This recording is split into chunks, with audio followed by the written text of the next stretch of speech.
This story is about a New Year party that was organized at a deserted and dangerous place. The story begins with 5 friends from Mumbai, Aryan, Sakshi, Niharika, Karan, and Vivek, who used to go to a special place every year on New Year's Eve to party. This time they decided to party at an old but big palace located on the outskirts of the city, which was closed for many years. The name of the palace was Shantiniketan Haveli. It was said about this palace that a cruel king once lived there, who killed his wife and children and buried them there.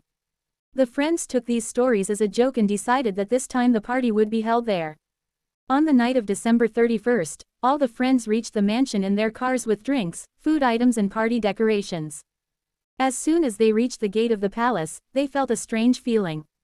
The iron grill on the gate was rusted, and there was deep silence all around. "Looks like the ghosts are in a hurry to meet us," Niharika joked. Everyone laughed and went inside. The palace was very big and magnificent, but its condition was dilapidated. There was a thick layer of dust on the floor and black spots on the walls. "Let's not pay attention to all this. There will be only fun tonight," Aryan told his friends. The party started off well. Friends played music, danced and enjoyed drinks. Around midnight, when the clock was about to strike 12, suddenly all the lights in the palace started blinking.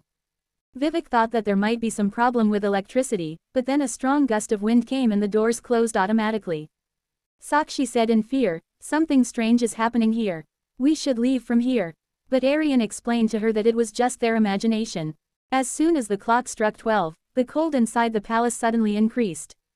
Vivek felt that someone had put a hand on his shoulder. When he looked back, there was no one there. Then Niharika shouted, "Look at the wall. It was written in blood on the wall, 'You all will not be able to escape from here.'" Fear was clearly visible on everyone's faces. Karan said, "We have to leave from here immediately." But the doors were closed, and they could not find any way. Aryan said, "Maybe this is someone's mischief. Come, let's check the whole palace." Everyone took out torches and started going to different parts of the palace.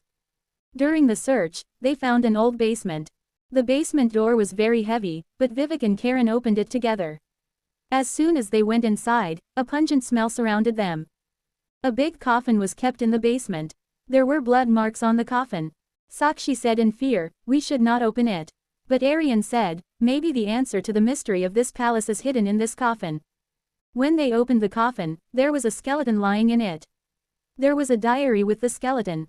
Everyone's soul trembled as soon as they turned the pages of the diary.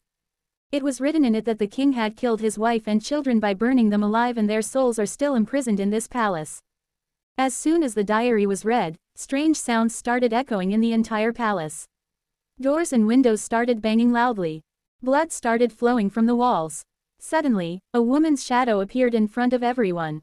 She screamed, "You all have disturbed my peace. Now you cannot go from here." Her voice was so scary that everyone's ears closed. Niharika fainted, and Karan tried to wake her up. But then the shadow of the woman threw Karan against the wall. Now all 4 friends were completely scared. Aryan said, "We have to get out of here at any cost." Together they tried to break the window, but the windows had turned into stone walls. Vivek took out God's amulet and started praying loudly. As soon as he prayed, the wind calmed down, but then the woman appeared again and said, "This amulet cannot stop me." A book fell from the roof of the palace. It was written in the book that there was only one way to stop the soul of the king, burning the coffin. But to burn the coffin, a special mantra would have to be recited. Sakshi said, "We have no other way. We have to do this." Everyone together set the coffin on fire and read the mantra given in the book. As soon as the coffin burned, the walls of the palace started shaking. Loud earthquake-like sounds started coming. Everyone tried to run away, and this time the door opened automatically. Everyone breathed a sigh of relief as soon as they came out of the palace. As soon as they looked back, the palace slowly started sinking into the ground. This incident became a lesson for those friends. They decided that they would never party at any unknown and deserted place again. But the scary memories of that palace always remained with them. This story teaches us that every old place holds some secrets and history. Tampering with those secrets can sometimes be dangerous.